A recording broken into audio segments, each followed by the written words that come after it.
jednom narednom prilikom, jer bi sada bilo i suviše dugo da govorimo o opširnije o Djabranovićima i Hranićima i o razvoju političke situacije u Srbiji posle Nemanjića. Ono što želim da vam napomenem jeste podmetanje i priča koja je opet došla sa zapada da je kralj Vukašin ubio cara Uroša. Vi ste to sigurno čuli.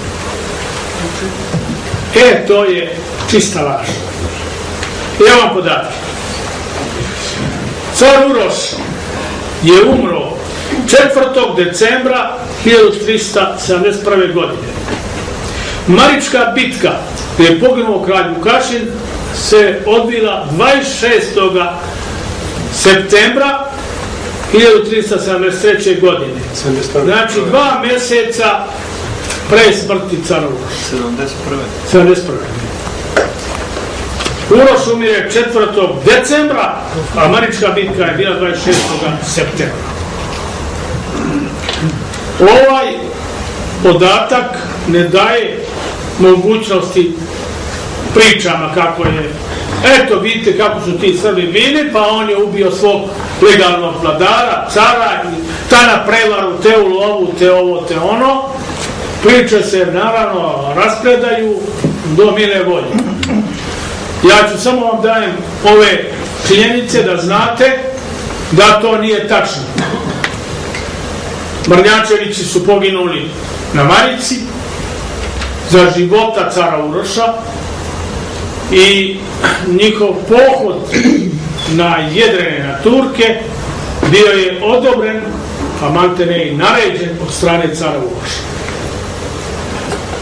Jer da su Mrnjačevići bili kao samostalni feudalni vladari, ali ne van vlasti i ne van priznanja autoriteta cara Uroša.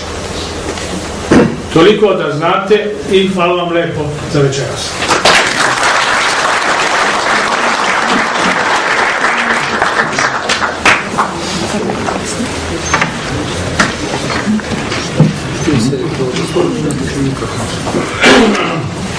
Eto, gospodin Dedić nam je dao dosta prostora za postavljanje pitanja. Pre nego pređemo na postavljanje pitanja, ja bih opet rekao nešto što već izgleda. Ja bih možda postavio prvo pitanje. Stvarno se vrtimo oko tih velikih silostroja, oko tih Germana, Austro-Ugara i Germana i katoličke crkve, jedne izuzetno zločinačke organizacije. Možda se ljudi pogodoći na mene što ovo kažem, ali jedna crkva koja ubije preko 1 milion ljudi u vreme inkvizicije, ne može da se nazove drugačije. Hrišćanstvo nije propovedalo ubijati vernike za ono što misle drugačije. Znači, iza svega što se događa stoje oni. Interesuje me da li su velike sile namerno organizovale ustanak u Grčkoj, posle propasti ustanka u Srbiji, ne bili tako sprečili stvaranje velike Srbije. Jer Peloponez vidimo od 550. godine na ovamo je stalno u srpskoj vlasti. Imate tu.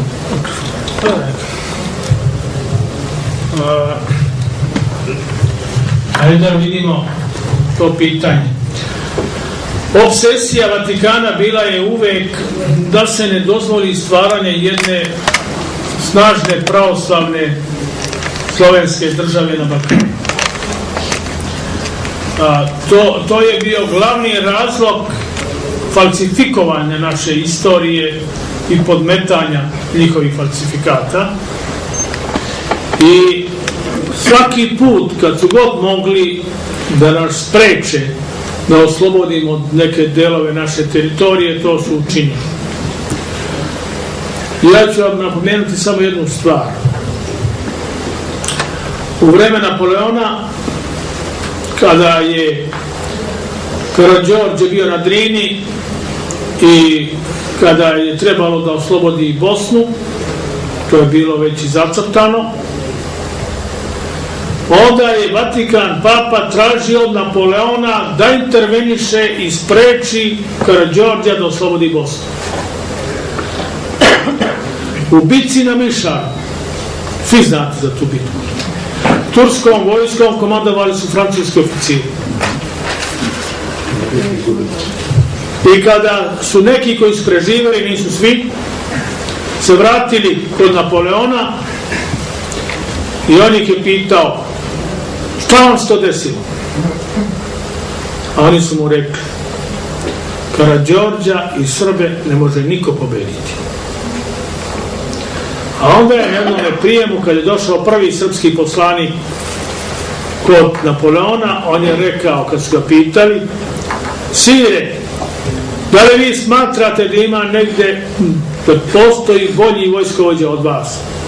On je rekao da, to je Karađorđe.